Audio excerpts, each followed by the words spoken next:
Studio favorite video.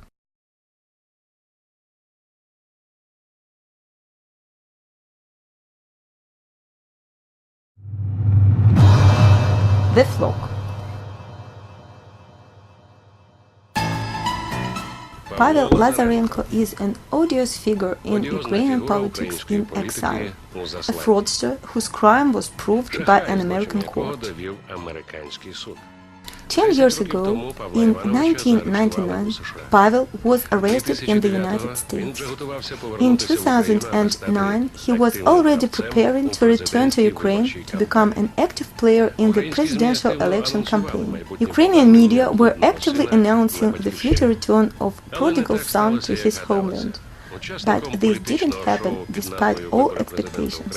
Pavel didn't become a participant in the political show entitled Elections of the President of Ukraine. In November the 19th, the American themist made a final decision after all appeals of the lawyers. For over $320 million stolen in Ukraine, the offender Lazarenko will be in jail as long as 97 months. One more interesting detail.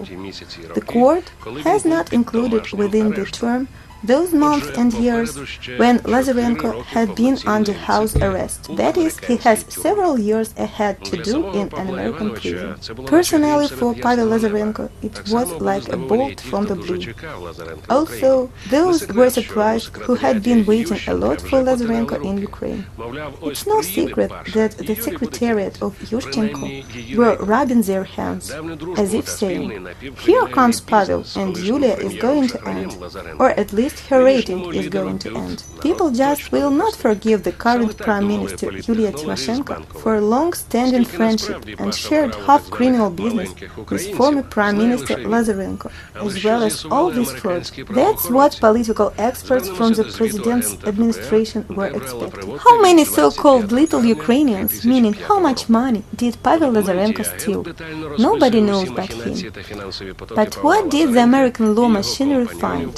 Let's refer to the report by a special FBI agent, Deborah Laprivote, on May the 25th, 2005. The paper describes in detail all Lazarenko's machinations and all flows of funds, and also reveals the names of his companions in his criminal business.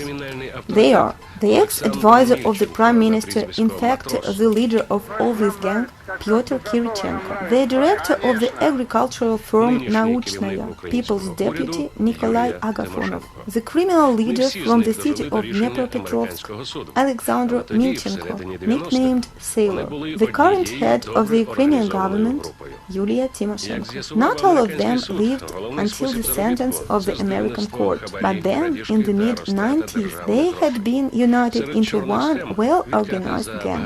As the US Supreme Court will find out later, their principal means of earning money are bribery, theft, and waste of public money.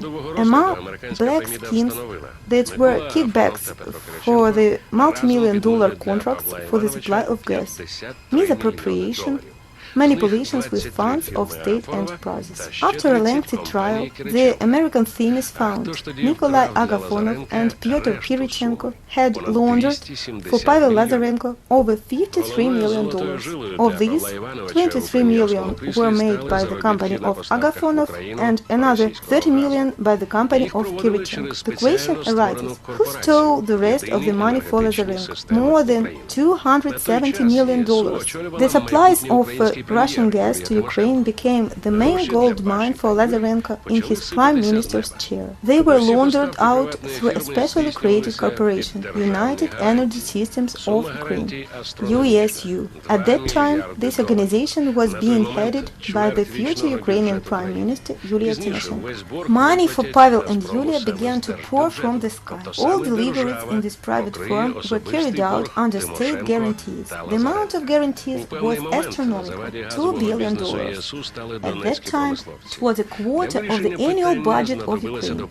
Later, the entire debt will be paid to Gazprom out of the state budget, which means that the state itself will cover personal debt of Tymoshenko and Lazarenko. At some point, several manufacturers from the city of Donetsk stood on the way of this criminal gas business. In order to settle the matter, the help of the underworld leader nicknamed Sailor or Alexander Milchenko was needed. As Kirichenko testified in the U.S. court, Lazarenko had personally met with his longtime friend Sailor and had promised him $3 million.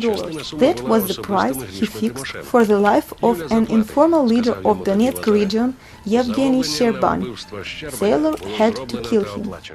November 3rd, 1996, Yevgeny Sherban had just arrived to the Donetsk airport from Moscow. On the runway, he, together with his wife Natalia and an aircraft mechanic, were brutally shot down with machine guns. There were no more obstacles for the complete domination upon all regions of Ukraine. Criminal business of Lazarenko and Tymoshenko gave no failures.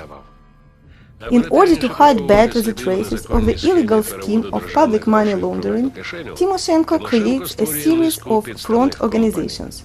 The most famous of them were United Energy Entertainment and Samoly Enterprises Limited.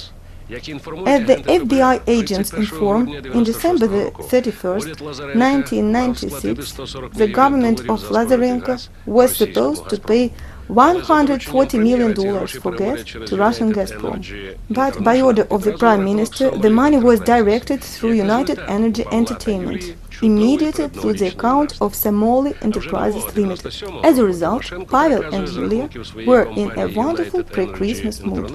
And already in the new year 1997, Tymoshenko transferred $162 million from accounts of her companies United Energy Entertainment and Samoly Enterprises Limited onto personal accounts of Pavel Lazarenko.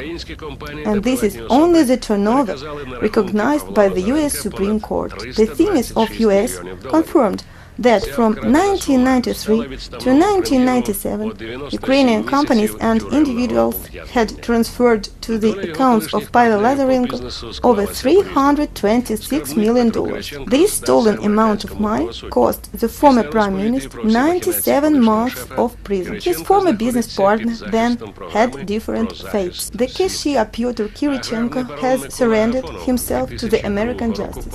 The agricultural baron Nikolai Agafonov died of a stroke in 2002. In 1997, a year after the murder of Yevgeny Sherban, the criminal leader Sailor Alexander Milchenko died of a mysterious poisoning by an unknown substance. The only financial ex-partner of Lazarenko, which is now alive, safe and sound, and remains at large, is Yulia Tymoshenko. At the times of President Leonid Kuchma, she also got to jail, but not for long. Now she has gone up. 8 years after United Energy Systems of Ukraine, she has become leader of the Ukrainian government. Acts of Tymoshenko in the case of Lazarenko didn't fall under the jurisdiction of the American justice. Meanwhile, in Ukraine, the case against the former gas princess was closed by the prosecutor's office and not by the courts. The court merely affirmed the decision of prosecutors. Epilogue. A lot of people would get mad if they knew what kind of people govern over them. History, wisdom.